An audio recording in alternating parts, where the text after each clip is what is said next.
Welcome back. All right, so busy day for me today.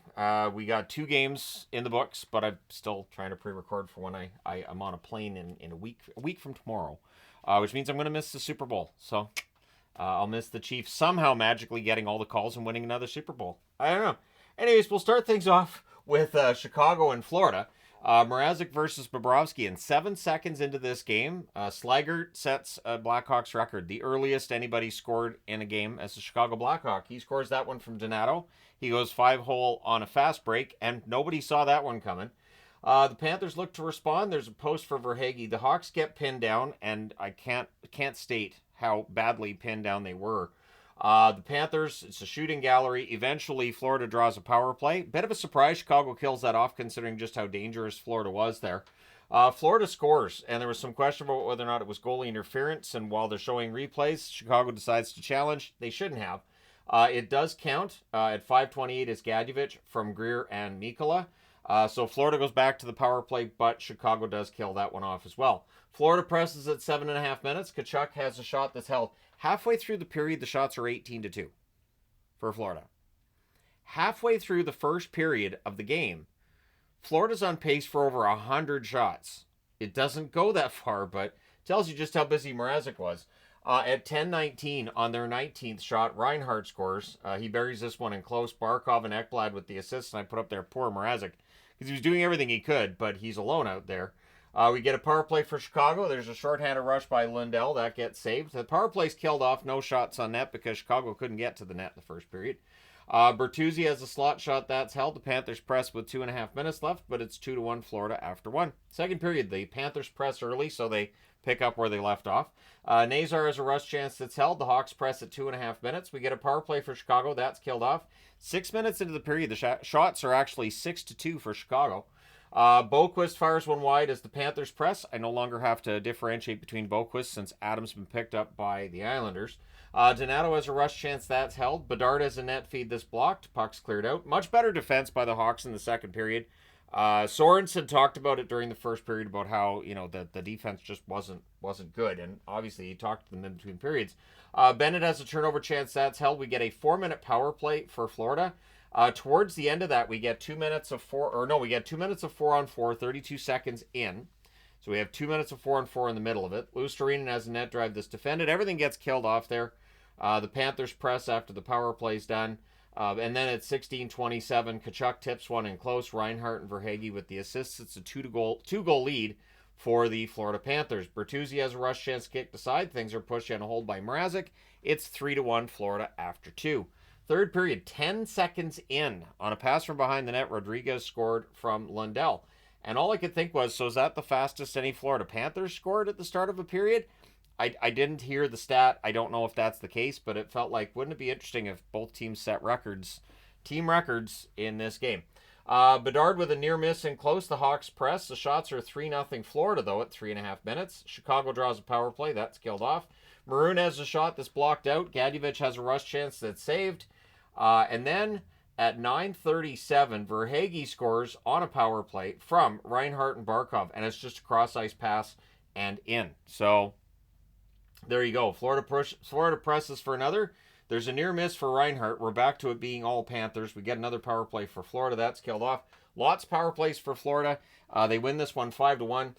They go to 31-19-3 with the win. With the loss, Chicago 16-31-5. Shots on net 22-4 Florida in the first, 14-12 Florida in the second, 9-8 Chicago in the third. The final shots 44-25 for Florida. Again, poor Mrazek. Power plays 0 for 3 for Chicago, 1 for 6 for Florida. The hits 31-15 Florida. Mrazek saves 39 out of 44. Bobrovsky 24 saves on 25 shots. Quietly, Bobrovsky had a pretty solid game. All right, and the New York Rangers and the Boston Bruins, of course, everybody talking about the debut of JT Miller with the Rangers. Does it make them automatically a better team?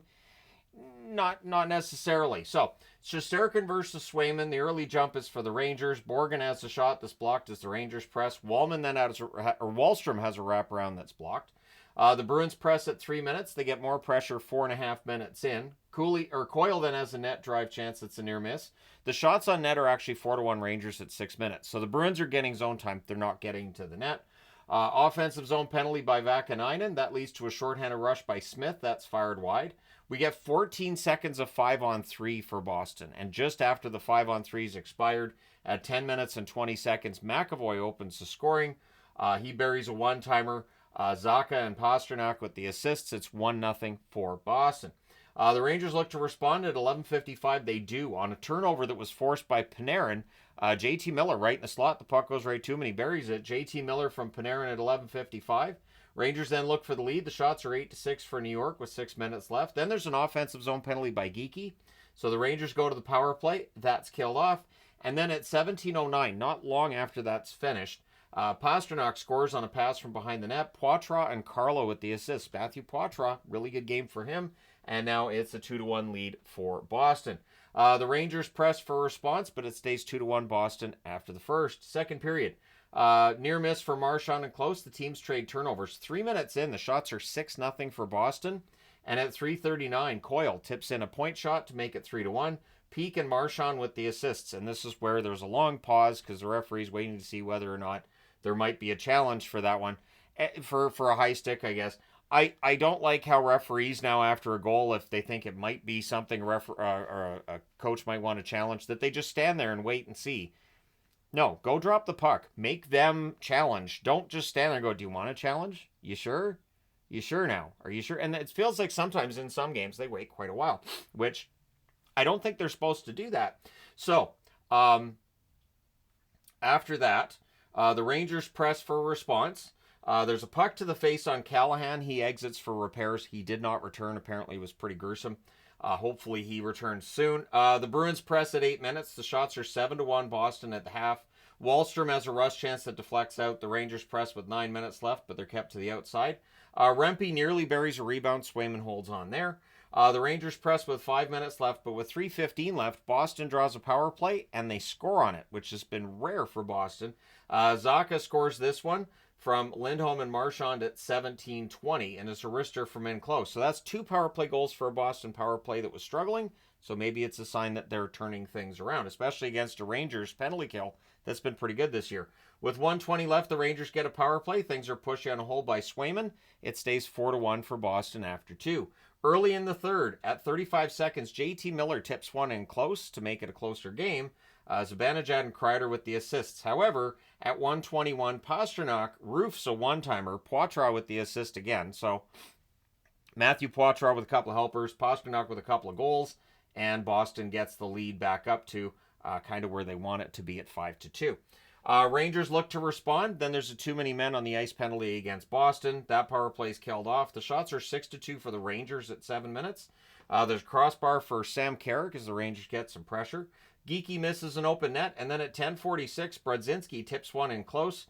Lindgren and Borgen with the assist, so that makes it 5-3. And one thing with Boston this year is they do struggle in the third period. They do struggle to close out games. You cannot take anything for granted. So I didn't have records on this game until late in the third. That one, I had the record on the board after the first period. So, Geekie misses an open net, which felt important. And then the Rangers score.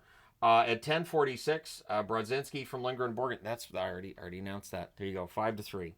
It's the old man brain. Anyways, Rangers press with 4.5 minutes left. The Bruins ice the puck with 3.5 minutes left. There's a goalie pull at that point as well. Part of it too is that when I'm doing videos all day and I'm just over and over and over again, and I know you guys haven't seen those videos because they're for later, my brain just starts to fry at some point. At any rate, with the goalie pulled at 16:38, Pastrnak gets the hat trick goal from Geekie, and that makes it 6-3. The Hats rain down on the ice. Boston wins this one 6-3. It's a big win for them. They do not have games in hand on any of the teams that they're fighting with for that final playoff spot, so they need to get on a streak here. They're 26-22-6 with the win, 6-3 win and all that. The Rangers 24-23-4. They've now lost 3 in a row in regulation. Shots on net, 11-8 Rangers in the first, 10-2 Boston in the second, 12-7 Rangers in the third. Final shots, both teams had 25. Power plays, the Rangers 1 for 3, Boston 2 for 3. The hits, 39-19 for the Rangers. Shesterkin saves 18 out of 23. Swayman saves 22 out of 25 in the Boston net. So there you go. I got her done. First 2 games are in the books. Let me know your thoughts. Hit like and subscribe if you haven't done so already. And hey, should be a fun night tonight. We got the 7 games. And with the timing of everything, I'll have more time to to add to my videos that are set to go live on the channel for that week that I'm off. But thank you guys for all your support. It's greatly appreciated, and I will talk to you again soon.